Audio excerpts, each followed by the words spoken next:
योहन्ना 14 अध्याय 1 देखि 6 सम्म। चेलाहरूलाई येशूको सान्त्वना, यसको शीर्षक रहेको छ, तिमीहरूको हृदय व्याकुल नहोस्, तिमीहरू परमेश्वरमाथि विश्वास गर्दछौ, म माथि पनि विश्वास गर। मेरा पिताको घरमा बस्ने ठाउँहरू धेरै छन्, त्यसो नभए के म तिमीहरूलाई भन्ने थिएँ र कि तिमीहरूका निम्ति ठाउँ तयार पार्न म गइरहेछु। अनि यहाँ येशूले चाहिँ आफ्नो क्रुसको मृत्यु अनि चिहानमा गाडिने कुरा र पुनरुत्थानको विषयमा चाहिँ बताउन गइराख्नु भएको थियो। अनि त्यो कारणले गर्दाखेरि आफ्ना चेलाहरूलाई चाहिँ विचलित नहुनको लागि, निराशा नहुनको लागि चाहिँ बताउनु भएको थियो। र उहाँले त्यो मात्र भन्नु भएन कि पिताको घरमा चाहिँ थुप्रै ठाउँहरू छन्। अनि त्यो ठाउँ चाहिँ पहिलेदेखि नै रहेको कुरा चाहिँ येशू ख्रीष्टले बताउनु भएको छ। र उहाँले भन्नुभएको छ, म चाहिँ ठाउँ तयार गर्नको लागि जाँदै छैन, म अहिले जुन बाटो भएर जाँदैछु त्यो चाहिँ तिमीहरूको लागि पितासम्म पुग्ने बाटो तयार गर्नको लागि चाहिँ म जाँदैछु भनेर बताउनु भएको थियो। त्यसैले त्यो पिताको घरमा ठाउँ तयार गर्न होइन, पितासम्म पुग्नको लागि बाटो तयार गर्न चाहिँ येशू ख्रीष्ट जाँदै हुनुहुन्थ्यो। र त्यही कुरा चाहिँ उहाँले यहाँ बताउनु भएको छ। जहाँ म गइरहेछु तिमीहरू त्यहाँ जाने बाटो चिन्छौ। अनि येशूको एकजना चेला थोमाले उहाँलाई भने, हे प्रभु, तपाईँ कहाँ जाँदै हुनुहुन्छ? हामी जान्दैनौँ, तब हामीले बाटो कसरी चिन्ने? अनि थोमाले चाहिँ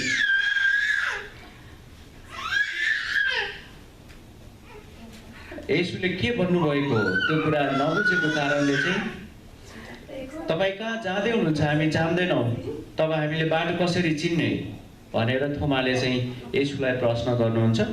र येशूले तिनलाई भन्नुभयो, बाटो, सत्य र जीवन म नै हुँ, मद्वारा बाहेक कोही पनि पिता कहाँ आउन सक्दैन। अनि साँच्चै नै उहाँ चाहिँ पिता परमेश्वरबाट यो पृथ्वीमा मानिसको रूपमा परमेश्वर भएर आउनुभएको थियो। अनि त्यसैले उहाँले चाहिँ आफ्ना चेलाहरूलाई बताउँदै हुनुहुन्थ्यो कि बाटो, सत्य र जीवन म नै हुँ, मद्वारा बाहेक कोही पनि पिता कहाँ आउन सक्दैन। And Jesus said to him, I am the way and the truth and the life. No one comes to the Father except through me. अनि यहाँ हेर्दै गर्दाखेरि जुन नेपालीमा चाहिँ हामीले स्पष्टसँग आर्टिकल हामी देख्दैनौँ, बाटो, सत्य र जीवन म नै हुँ। तर यसलाई अङ्ग्रेजीमा हेर्ने हो भने the way and the truth and the life, यो द भनेको चाहिँ डिफिनिट आर्टिकल, त्यसले चाहिँ कुनै पनि चिजलाई चाहिँ निश्चित रूपमा चाहिँ त्यही मात्र स्पेसिफिक भएको कुरा बताउँदछ। अनि त्यही कारणले गर्दाखेरि येशूले चाहिँ I am the way and the truth and the life भनेर भन्नुभयो। यसबाट चाहिँ के स्पष्ट हुन्छ भने, जस्तै हामीले यो सौर्य परिवारमा भएका चिजहरूलाई पनि जो चाहिँ एउटै मात्र छ त्यसलाई जनाउनको लागि चाहिँ दको प्रयोग गरिन्छ। जस्तै द सन, यो सौर्य परिवारमा सूर्य चाहिँ एउटै मात्र छ, त्यो हुनाले त्यसलाई जनाउनको लागि द सन। अनि त्यसै गरी पृथ्वीको लागि चाहिँ चन्द्रमा एउटै मात्र छ, त्यो हुनाले हामीले द मुन भनेर भन्छौँ। अनि त्यसै गरी यो सौर्य परिवारमा पृथ्वी चाहिँ एउटै मात्र छ, यो सारा ब्रह्माण्डमा नै पृथ्वी एउटै मात्र छ। त्यो कारणले गर्दाखेरि पृथ्वीलाई बुझाउनको लागि दि अर्थ भनेर भनिन्छ। अनि यसको मतलब चाहिँ के हो भने, जसरी यो आर्टिकलको प्रयोग भएको छ यसबाट चाहिँ के स्पष्ट हुन्छ भने, पिता कहाँ पुग्ने एउटै मात्र बाटो, सत्य बाटो चाहिँ येशू ख्रीष्ट मात्र हुनुहुन्छ। र एउटै मात्र सत्य चाहिँ येशू मात्र हुनुहुन्छ। र एउटै मात्र जीवन चाहिँ येशू मात्र हुनुहुन्छ। अनि त्यो कारणले गर्दाखेरि येशूले भन्नुभयो, बाटो, सत्य र जीवन म नै हुँ। अनि यसको ग्रीक टेक्स्ट हेर्दाखेरि, जस्तै मैले त्यहाँ पहेँलो हाइलाइटरले हाइलाइट गरेको छु, येशूले जे बोल्नुभयो त्यो कुरा चाहिँ योहन्नाले रेकर्ड गर्नुभएको हो। अनि त्यहाँ चाहिँ एगो एहिमी हे ओदोस काय हे अलेथाई काय हे जोय, I am the way and the truth and the life. त्यहाँ जुन पहेँलो हाइलाइट गरेको तीनवटै शब्द चाहिँ डिफिनिट आर्टिकल हो, त्यो जुन चाहिँ बाइबलको ओरिजिनल टेक्स्ट हो। अनि यसबाट के स्पष्ट हुन्छ भने येशू मात्रै एउटा सत्य बाटो भएको र उहाँ मात्र सत्य र जीवन भएको कुरा हामी यसबाट बुझ्न सक्छौँ। किन उहाँ मात्र सत्य बाटो हुनुभयो? किनकि उहाँ पिताबाट आउनुभएको थियो र पिता कहाँ जाने बाटो उहाँ मात्र हुनुहुन्थ्यो र पितालाई यो संसारमा कसैले पनि कहिल्यै पनि देखेको छैन परमेश्वरलाई, तर उहाँले मात्र देख्नु भएको छ। जुन कुरा यूहन्ना 1:18 हामीलाई स्पष्टसँग बुझाउँदछ, कसैले कहिल्यै पनि परमेश्वरलाई देखेको छैन। उहाँको एकमात्र पुत्रले चाहिँ परमेश्वरलाई प्रकट गराउनु भएको छ। अनि साँच्चै नै उहाँ मात्र एउटा सत्य बाटो हुनुहुन्थ्यो। अनि उहाँ किन सत्य हुनुहुन्छ भन्दाखेरि किनकि उहाँ पिताबाट आउनुभएको थियो। उहाँ आदमबाट आउनुभएको थिएन, किनकि कन्या मरियम पवित्र आत्मा परमेश्वरको आत्माबाट चाहिँ गर्भवती भएर उहाँको जन्म भएको थियो र उहाँ चाहिँ सिधै परमेश्वरबाट चाहिँ आउनुभएको थियो। अनि त्यो मात्र नभइकन हजारौँ सयौँ वर्ष अघिदेखि भजन सङ्ग्रहको पुस्तकमा, दानियलको पुस्तकमा, यशाया अगमवक्ताको पुस्तकमा चाहिँ उहाँको विषयमा चाहिँ बताइएको थियो। जुन हजारौँ वर्ष अघि, सयौँ वर्ष अघि चाहिँ उहाँको विषयमा चाहिँ बताइएको थियो कि मानिसको पुत्र चाहिँ सबै मानिसहरूको पापको बलिको रूपमा चाहिँ आउनुहुनेछ र क्रुसमा टाँगिनु हुनेछ र पापको बलि भएर चाहिँ उहाँ मर्नुहुनेछ भनेर भनिएको थियो।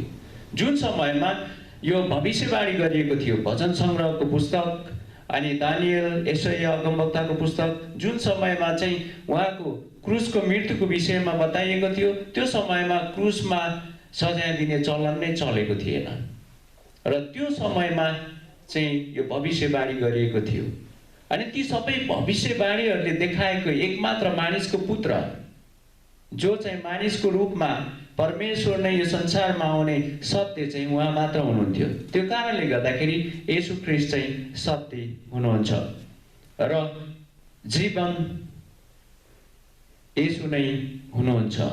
किन उहाँ जीवन हुनुहुन्छ भन्दाखेरि उहाँ आफै जीवनको स्रोत हुनुहुन्थ्यो र यो ब्रह्माण्डमा भएका हरेक जीवित प्राणीहरूलाई जीवन प्रदान गर्ने चाहिँ येशू ख्रीष्ट नै हुनुहुन्छ।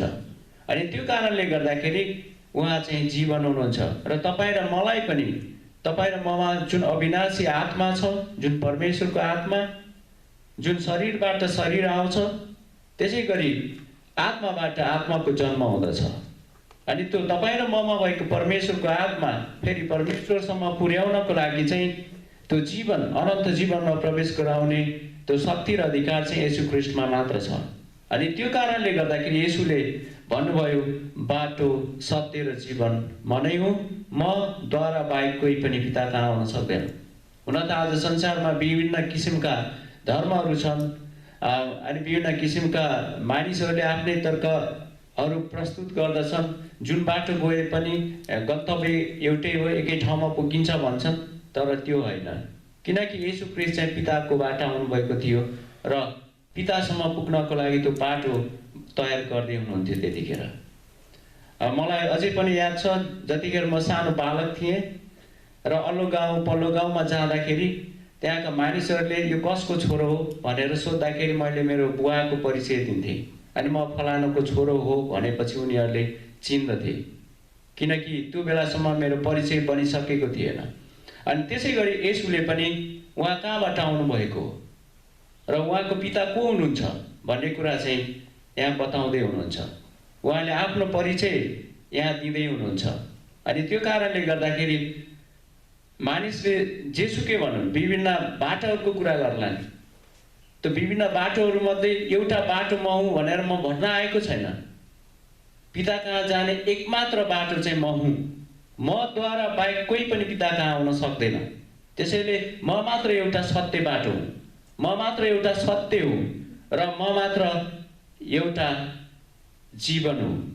त्यसैले तिमीहरूले यो कुरामा चाहिँ विश्वास गर, तिमीहरूको हृदय चाहिँ विचलित नहोस्, तिमीहरूलाई मानिसहरूले विभिन्न कुराहरू गरेर चाहिँ बहकाउन, ती कुराहरूमा चाहिँ तिमीहरू अलमल्लमा परेर चाहिँ नबहकियो भन्नको लागि चाहिँ येशूले यो कुरा बताउँदै हुनुहुन्थ्यो। अनि साँच्चै नै आजभन्दा 2000 वर्ष अघि येशू चाहिँ यो संसारमा आउनुभयो। अनि जब हामी उहाँको सेवकाईलाई चाहिँ हेर्छौँ, विचार गर्छौँ, त्यसबाट स्पष्ट हुन्छ कि उहाँ चाहिँ परमेश्वरको पुत्र हुनुहुन्छ। अनि उहाँको सेवकाईमा हामीले नजिकबाट निहाल्दै गर्दाखेरि हामी देख्छौँ जब उहाँ 3 वर्ष यो सार्वजनिक सेवकाईमा यो पृथ्वीमा रहनुभयो, उहाँले अचम्मका कामहरू गर्नुभयो जो यो संसारका कुनै पनि ज्ञानी पुरुषहरू, ज्ञानी मानिसहरू अनि दार्शनिकहरूले त्यो कुराहरू गर्न सकेनन्। उहाँले भूत लागेका मानिसहरूबाट भूतहरू निकाल्नुभयो। अनि आँखा नदेख्नेहरूलाई, अन्धहरूलाई आँखा देख्न सक्ने बनाउनु भयो। अनि कान नसुन्ने बहिरोहरूलाई कान सुन्न सक्ने बनाउनु भयो। अनि मुख बोल्न नसक्ने गुङ्गोहरूलाई चाहिँ मुख बोल्न सक्ने बनाउनु भयो। अनि 38 वर्षदेखि पक्षघाती रोगले ग्रसित भएको रोगीलाई उहाँले निको पार्नुभयो। अनि मरेको लाजरसलाई उहाँले जिउताउनु भयो। अनि कति मृतकहरूलाई उहाँले जीवित पार्नुभयो। अनि त्यति मात्र होइन, उहाँले 5 रोटी र 2 माछाबाट 5000 मानिसहरूलाई खुवाउनु भयो। अनि ती सबै आश्चर्य कर्महरू हेर्दाखेरि अनि उहाँ चाहिँ परमेश्वरको पुत्र अनि मानिसको रूपमा चाहिँ परमेश्वर भएर यो संसारमा आउनु भएको थियो। र उहाँ पानीमाथि पनि हिँड्नुभयो। अनि पानीलाई दाखमध्येमा बदल्नु भयो। उहाँले के गर्नु भएन? उहाँको त्यो आश्चर्य कर्महरूलाई जब हामी एकदमै नजिकबाट निहाल्छौँ, त्यो चाहिँ कुनै पनि ज्ञानी पुरुष र कसैले कुनै पनि दार्शनिकले गर्न नसक्ने कुराहरू उहाँले गर्नुभयो। र तपाईँ र हामी पनि उहाँको सेवकाईको प्रत्यक्ष नतिजा हौ। किनकि हामी प्रत्येकको जीवनमा परमेश्वरले केही न केही आश्चर्य काम गर्नुभयो र त्यो कुराले तपाईँ र मैले चाहिँ येशूमाथि विश्वास गर्यौँ। धेरै वर्ष अघि जतिखेर मेरो पिता चाहिँ बिरामी हुनुहुन्थ्यो र उहाँ चाहिँ अब निको हुन नसक्ने अवस्था, विभिन्न किसिमका धामी झाँक्रीहरू लगाएर अब निको नहुने, अनि हस्पिटलमा लगेपछि पनि निको नहुने अवस्था आयो। अनि मेरा छिमेकीहरूले भन्दै गर्थे अब को 2-3 दिनपछि तिम्रो बुवा चाहिँ बित्नुहुन्छ, एकदम तयारी अवस्थामा बस्नुहोस्। किनकि उहाँको अवस्था निकै नाजुक भएको थियो र उहाँको शरीर हेर्दाखेरि मानिसहरू डराउँथे। किनकि उहाँको शरीर चाहिँ सुकेर हड्डी र छाला मात्र थियो। अनि कालो न कालो देखिनुहुन्थ्यो र मानिसले कतिपटक मानिसहरू उहाँलाई देखेर चाहिँ डराउँथे र आबुई भनेर भाग्थे, किनकि उहाँ त्यति डरलाग्दो देखिनुहुन्थ्यो। तर जब मण्डलीका विश्वासीहरू आएर मेरो बुवाको निम्ति येशू ख्रीष्टको नाममा प्रार्थना गरे, तब बिस्तारै बिस्तारै ख्रीष्टले मेरो बुवालाई निको पार्नुभयो। अनि त्यो कारणले गर्दाखेरि,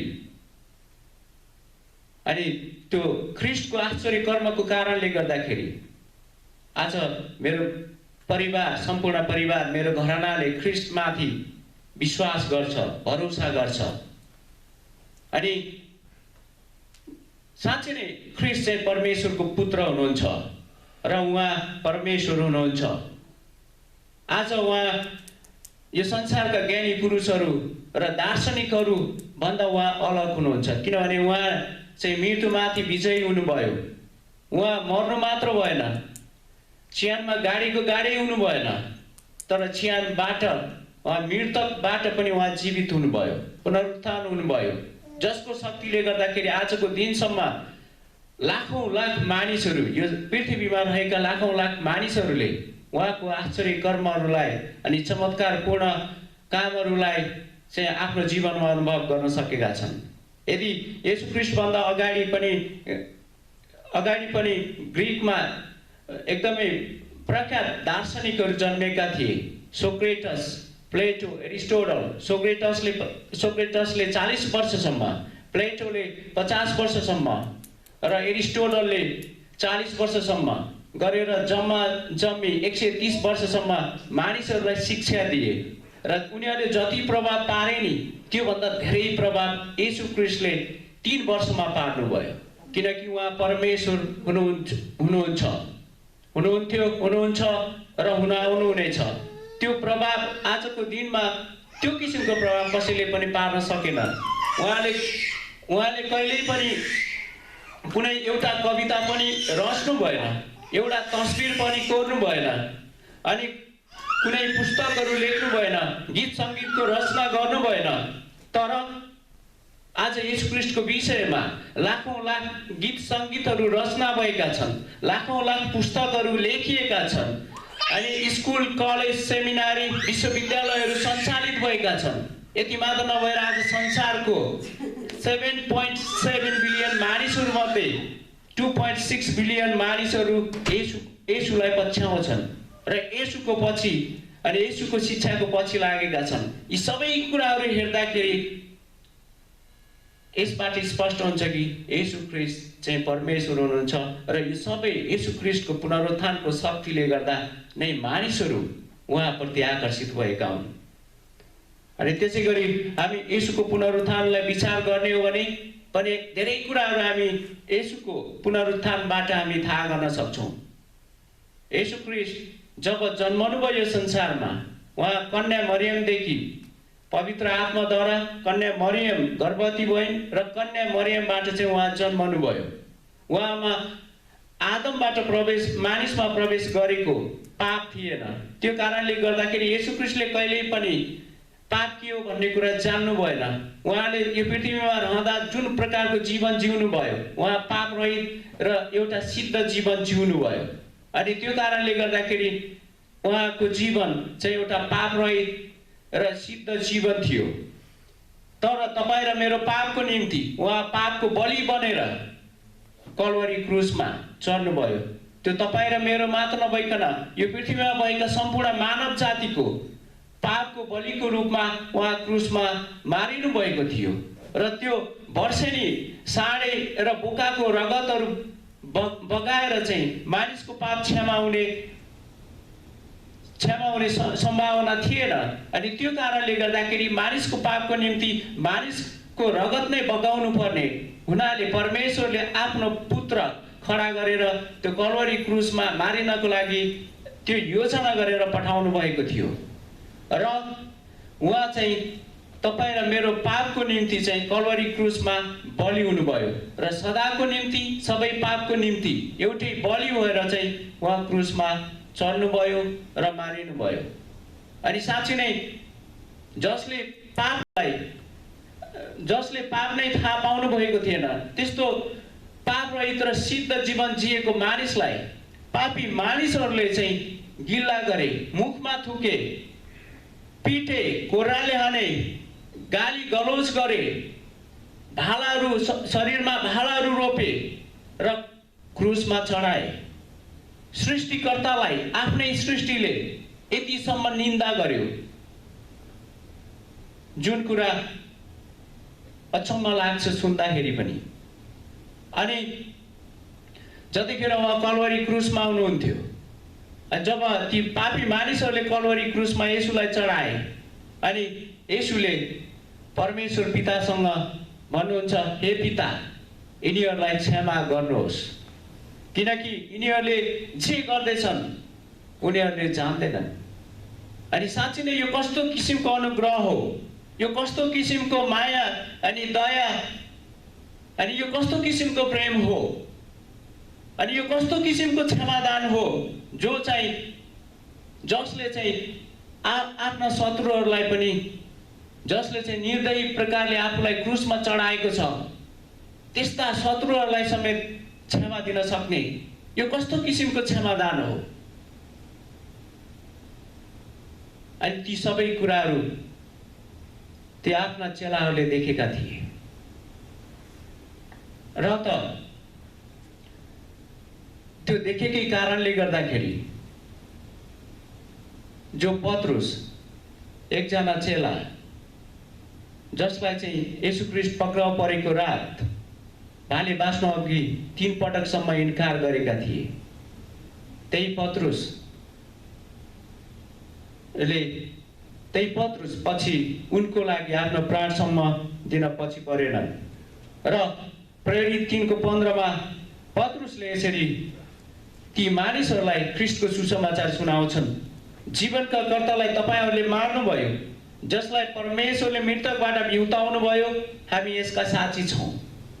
र त्यो मृत्युबाट उहाँ बौरी उठ्नु भएको चाहिँ पत्रुस लगायत सबै चेलाहरूले चाहिँ थाहा गरेका थिए।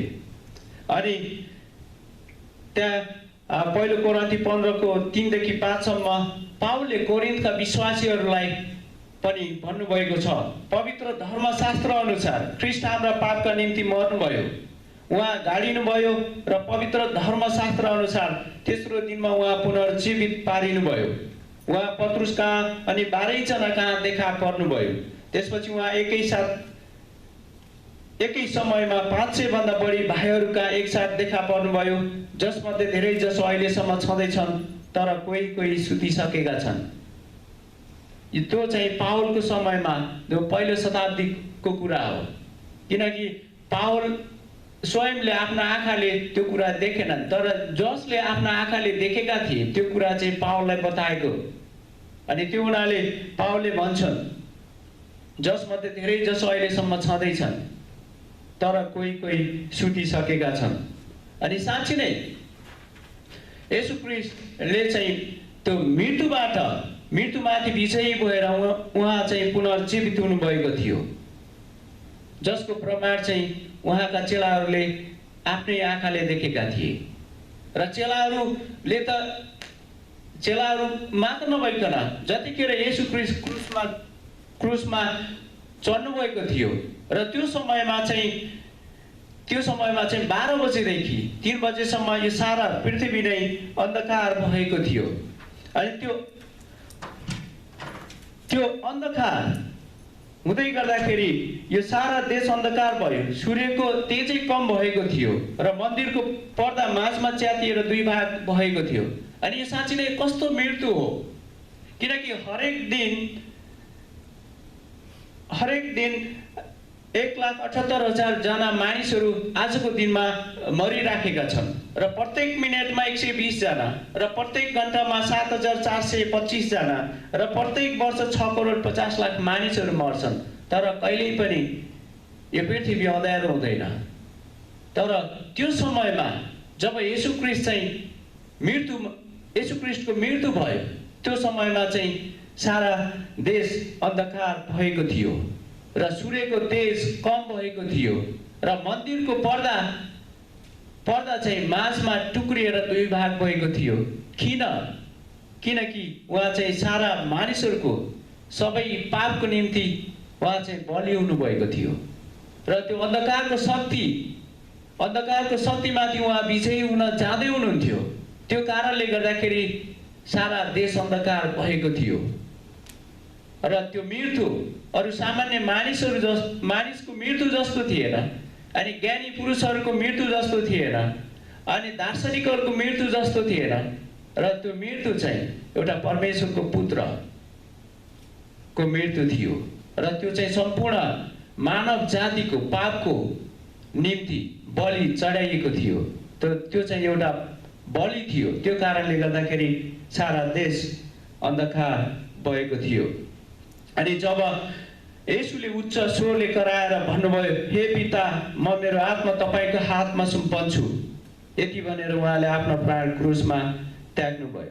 अनि यो घटना देखेर रोमी कप्तान, जो येशूको चेला थिएन र त्योभन्दा अघि येशूलाई कहिले विश्वास गरेको थिएन, अनि उसले भन्छ, मैले येशूलाई पहिले विश्वास गरिनँ, तर अहिले चाहिँ म येशूमाथि विश्वास गर्छु। अनि साँच्चै नै त्यो येशूको मृत्युले धेरै अविश्वासी मानिसहरूलाई चाहिँ येशूमाथि विश्वास गर्ने बनाएको थियो। अनि कति मानिसहरूले येशूको लास चाहिँ चेलाहरूले चोरे भन्ने आरोप लगाउँछन्, तर रोमी सैनिकको इतिहास हेर्ने हो भने रोमी सैनिक जस्तो शक्तिशाली र दक्ष र तालिम प्राप्त सैनिकहरू संसारमा अरू कोही पनि थिएन। अनि त्यस्तो दक्ष अनि तालिम प्राप्त सैनिकहरू जो चाहिँ चिहानको बाहिर चाहिँ पहरेदारको रूपमा राखिएका थिए। अनि त्यस्ता सैनिकहरूको हातबाट सामान्य मानिसहरू, तपाईँ र म जस्तै सामान्य मानिसहरू, अशिक्षित मानिसहरू जो चेलाहरू थिए, त्यस्ता चेलाहरूले के त्यस्तो दक्ष तालिम प्राप्त सैनिकहरूको हातबाट के यीशुको लासलाई चोर्न सक्लान्? उनीहरूले त्यो कुरा सोच्न पनि सक्दैन। त्यो उनीहरूले जो मानिसहरूले यो किसिमको आरोप लगाउँछन् त्यो चाहिँ बेकारको आरोप हो। अनि हामीलाई थाहा छ यहुदा इस्करियोतीले त धोका दियो र धोका दिइसकेपछि ऊ आत्महत्या गरेर मर्यो। अनि बाँकी 11 जना मध्ये यूहन्ना बाहेक अरू 10 जनाले येशू ख्रीष्टको सुसमाचारको निम्ति आफ्नो प्राण दिएका थिए। तपाईहरू सबैलाई थाहा छ पत्रुस चाहिँ उदुमुन्टो भएर क्रुसमा टाँगेर र पत्रुसको मृत्यु भएको थियो। अनि पाउलको चाहिँ टाउको काटेर उहाँको मृत्यु भएको थियो। अनि ती जो चेला जो थोमसले जुन प्रश्न गरे, तपाईँ कहाँ जाँदै हुनुहुन्छ मलाई थाहा छैन। अनि जब येशू ख्रीष्ट चाहिँ पुनरुत्थान भएर आउनुभयो र चेलाहरूको सामुन्ने चाहिँ देखा पर्नुभयो, अनि त्यतिखेर थोमाले के भन्छ, जबसम्म म तपाईँको हत्केलामा भएको किलाको डोबमा मेरो औँला हाल्दिनँ र तपाईँको कोखामा म हात हाल्दिनँ, तबसम्म म तपाईँलाई विश्वास गर्दिनँ। तपाईँ र म मध्ये कति त्यही थोमस जस्तै छौँ, हामीलाई प्रमाणको आवश्यकता पर्दछ। अनि त्यतिखेर येशूले भन्नुभयो, आऊ तिम्रो औँला मेरो हत्केलामा भएको डोबमा छिर, तिम्रो हात बढाएर मेरो कुखामा हाल। अनि त्यसपछि थोमसले त्यसै गरे। अनि येशूले भन्नुभयो थोमालाई, शङ्का नगर, विश्वासी हो। तिमीले त मलाई देख्यौ र विश्वास गर्यौ, धन्यका हुन् ती जसले मलाई नदेखिकन विश्वास गर्छ। अनि साँच्चै नै यसबाट के स्पष्ट हुन्छ भने उहाँ चाहिँ पुनरुत्थान हुनुभएको थियो, उहाँले मृत्युमाथि विजय गर्नुभएको थियो। त्यो कुरा थोमसले आफ्ना आँखाले देखेका थिए र त्यही कारणले गर्दाखेरि ती 11 जना चेलाहरू मध्ये थोमस इन्डियासम्म पुग्नुभयो र येशूको सुसमाचारको निम्ति इन्डियामा रहनुभयो। र त्यहाँका मानिसहरूले थोमसलाई भने, त येशूको सुसमाचार सुनाउन बन्द गर्छस् कि तँलाई मारौँ भन्दाखेरि, बरु मलाई मार, म येशूको सुसमाचार प्रचार गर्न म छोड्दिनँ, किनकि जुन कुरा मैले देखेँ त्यो कुरा मैले बताउनै पर्छ। त्यो कुरा सत्य हो, किनकि त्यो मेरो आफ्नै आँखाले देखेको छ। म सत्य कुरा बताउनको लागि र यो जीवनको पछि जुन अनन्त जीवनको कुराहरू छ त्यो कुरा सत्य हो। त्यो सत्य कुरा बताउनको लागि मलाई तपाईँले मार्नुहोस्, तर म ख्रीष्टको सुसमाचार प्रचार गर्न छोड्दिनँ भन्नुभयो। त्यसपछि थोमसलाई त्यहाँका मानिसहरूले भालाले रोपेर मारे। अनि यी सबै कुराहरूबाट स्पष्ट हुँदछ कि येशू ख्रीष्ट मात्रै बाटो, सत्य र जीवन हुनुहुन्छ। आज संसारमा कोही पनि असत्यको लागि मर्न चाहँदैन, सत्यको लागि मर्न चाहन्छ। त्यही कारणले गर्दाखेरि आजको दिनसम्म पनि कयौं विश्वासीहरू त्यो सत्यको निम्ति पृथ्वीको विभिन्न कुनामा मरिरहेका छन्। उनीहरू आफ्नो येशूमाथि भएको विश्वास र भरोसालाई अस्वीकार गर्दैनन्, त येशूमाथि भएको विश्वासलाई कायम राख्नको लागि आफ्नो ज्यानै पनि उनीहरू अर्पण गर्न तयार छन्। जसरी पहिलो शताब्दीमा हजारौंको संख्यामा हजारौं विश्वासीहरूलाई चाहिँ मारेका थिए, तर पनि उनीहरूले येशूलाई पछ्याउन छोडेनन्। अनि यसबाट स्पष्ट हुन्छ कि येशू मात्रै एउटा सत्य, बाटो, सत्य र जीवन हुनुहुन्छ। अनि जब हामी येशूको अनन्त सन्देशलाई विचार गर्छौं, त्यसबाट पनि हामीलाई स्पष्ट हुन्छ कि येशू चाहिँ पुनरुत्थान हुनुभएको छ र तपाईं र मलाई चाहिँ अनन्त जीवन दिने शक्ति र अधिकार उहाँमा नै छ। रोमी 3:22 मा यसरी लेखिएको छ, येशू ख्रीष्टमा विश्वास गर्ने सबैमाथि परमेश्वरको धार्मिकता विश्वासद्वारा प्रकट भएको छ। अनि येशू ख्रीष्ट साँच्चै नै भन्ने भने कुनै पनि धर्म स्थापित गर्नको लागि आउनुभएको थिएन। उहाँले चाहिँ तपाईँ र म जहाँबाट आएका हौं, तपाईँ र ममा जसको आत्मा छ उहाँसम्म पुग्ने बाटो निर्माण गर्नको लागि र उहाँसँग व्यक्तिगत सम्बन्ध स्थापित गर्नको लागि आउनुभएको थियो। Jesus never came to establish a new religion, but he came to establish a personal relationship with God. र तपाईँ र मैले चाहिँ येशू ख्रीष्टसँग व्यक्तिगत सम्बन्धमा बसेर अनि पितासम्म पुग्नको लागि त्यो बाटो तयार गर्न चाहिँ येशू ख्रीष्ट आउनु भएको थियो। अनि त्यसैले तपाईँ र म यो संसारमा जतिसुकै कठिन परिस्थिति आओस्, बाधा व्यवधानहरू आओस्, विभिन्न किसिमका आरोप प्रत्यारोपहरू लगाउन्, तर पनि हामीले जुन येशूमाथि राखेको विश्वासलाई कहिल्यै पनि डगमगाउन दिनु हुँदैन। त्यसैले सत्य के हो त्यो कुरालाई चाहिँ हामीले पक्रिराख्नु पर्दछ। यूहन्ना 8:32 मा भनिएको छ, तब तिमीहरूले के सत्य हो जान्ने छौ र सत्यले तिमीहरूलाई स्वतन्त्र तुल्याउनेछ। अनि साँच्चै नै तपाईँ र मैले जसमाथि विश्वास गर्छौं त्यो चाहिँ सत्य हो र त्यसले चाहिँ तपाईँ र मलाई चाहिँ अनन्त जीवनमा प्रवेश गराउँदछ। र त्यो हुनाले तपाईँ र मलाई यो संसारमा रहँदाखेरि विभिन्न किसिमका बाधा अडचनहरू अनि विभिन्न किसिमका बन्धनहरू अनि हुन सक्छ तपाईँ र मलाई विभिन्न प्रकारको डर, त्रास, भय अनि लाजहरूका बन्धनहरूले बाँधिरहेको छ भने येशूमा भएको सत्यताले ती बन्धनहरूलाई तोड्नुहोस्, फुकाउनुहोस् र उहाँको नजिकमा र व्यक्तिगत रूपमा उहाँलाई प्रभु र मुक्तिदाता भनेर स्वीकार गर्नुहोस्। अनि साँच्चै नै जब हाम्रो हृदयले चाहिँ येशूलाई चाहिँ परमेश्वरले चाहिँ मृतकहरूबाट जीवित पार्नु भएको भनेर विश्वास गर्दछौं र हाम्रो मुखले चाहिँ उहाँलाई प्रभु भनेर स्वीकार गर्छौं भने त्यही घडी नै हामीले उद्धार पाएका हुन्छौं। त्यसैले तपाईँ र मेरो विश्वास कसमाथि छ त्यसले तपाईँ र मेरो गन्तव्यलाई, भाग्यलाई निर्धारण गर्छ।